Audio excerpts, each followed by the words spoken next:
Bismillahirrahmanirrahim. Assalamualaikum warahmatullahi wabarakatuh. Saudara-saudaraku, sahabat-sahabatku yang dirahmati Allah dimanapun Anda berada, Allah SWT telah berfirman di dalam surat At-Tahrim ayat 8, A'udzubillahi minasyaitonirrajim.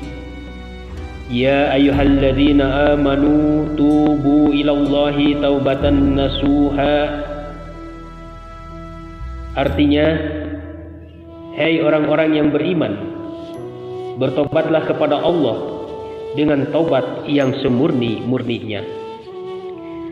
Kemudian Rasulullah SAW bersabda, Wallahi inni la astaghfirullaha wa atubu ilaih fil yaumi aktsara min sab'ina marrah.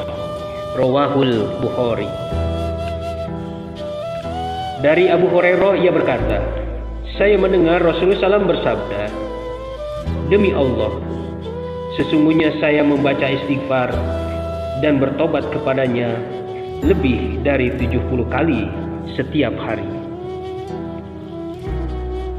Kemudian Rasulullah SAW bersabda, Ya ayuhan nas, tubu ilallah wastaghfiruhu fa inni atubu fil yaumi mi'ata marrah.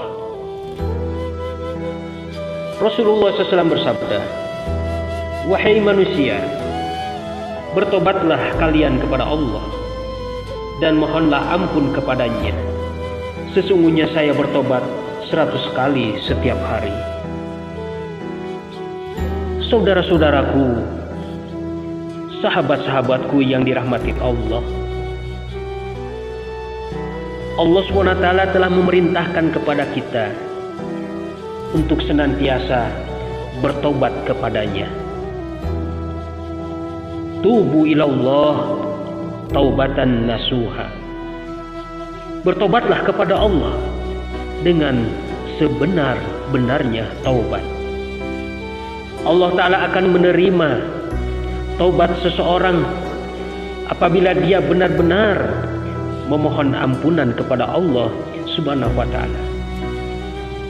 Dia bertobat atas apa yang telah dia lakukan, kemudian dia menyadari, kemudian dia berusaha untuk kembali kepada Allah, memohon ampunannya. Dia menyesal, dia merasa malu, dan akhirnya dia bertekad untuk tidak mengulangi kembali perbuatan dosanya. Itulah yang dikatakan taubatan nasuha. Sehingga dia tidak akan berani lagi untuk mengulang kembali perbuatan yang telah dia lakukan. Kemudian saudara-saudaraku dan sahabat-sahabatku, apabila kita baca dua hadis yang tadi kita baca,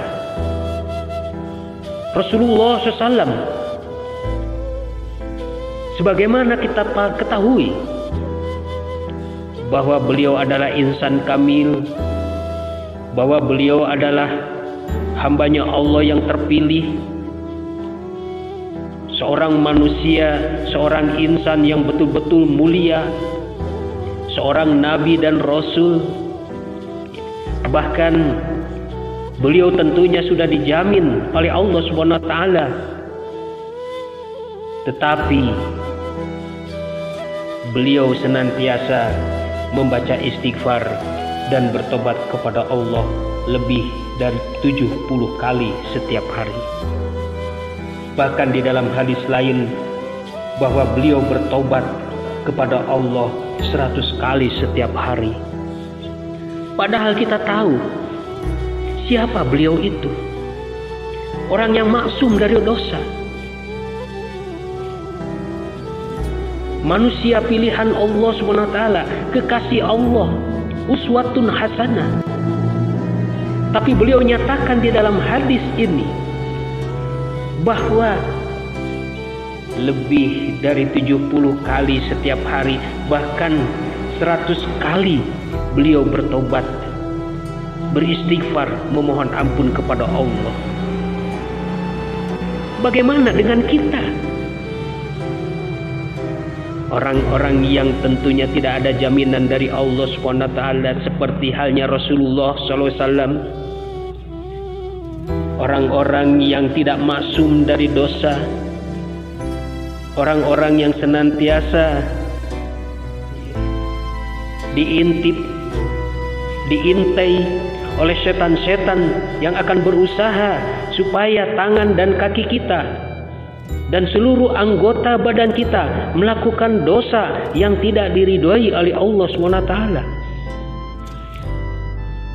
Apakah kita sudah mengikuti seperti Rasulullah? Apakah kita sudah beristighfar kepada Allah seperti Rasulullah SAW? 70 kali, bahkan 100 kali beliau beristighfar kepada Allah. Sahabat-sahabatku dan saudara-saudaraku yang dirahmati Allah,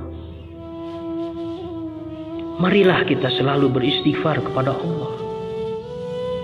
Karena istighfar adalah penawar daripada racun dosa.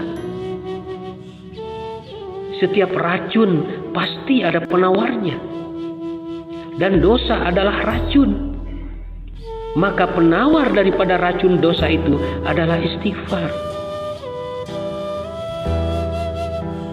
Malulah kita kepada Allah.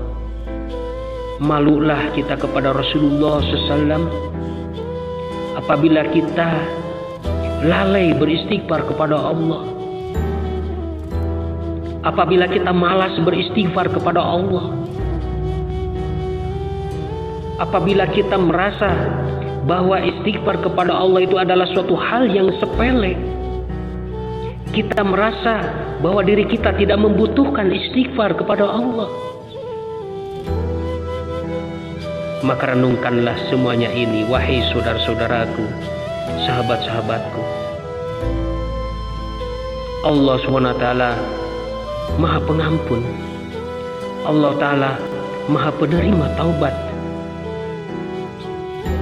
Innallaha Ghafurur Rahim.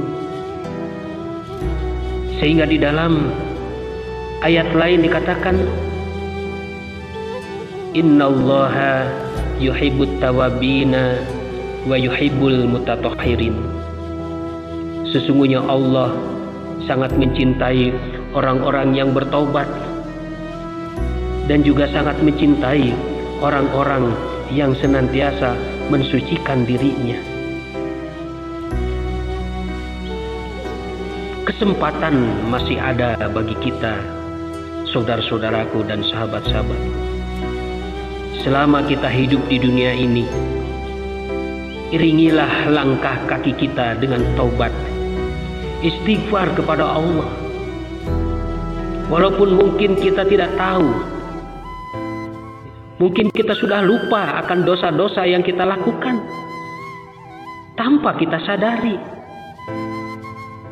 Tapi alangkah baiknya kalau seandainya kita senantiasa mengiringi langkah hidup kita ini dengan beristighfar kepada Allah Subhanahu wa Ta'ala. Jangan sampai waktu yang diberikan Allah lewat begitu saja dan kita kehilangan kesempatan itu. Alangkah ruginya. Jadi sekali lagi, mari kita senantiasa beristighfar kepada Allah. Mudah-mudahan sejumput nasihat ini ada manfaatnya bagi kita semua. Akhiru dawana alhamdulillahirabbil alamin. Wassalamualaikum warahmatullahi wabarakatuh.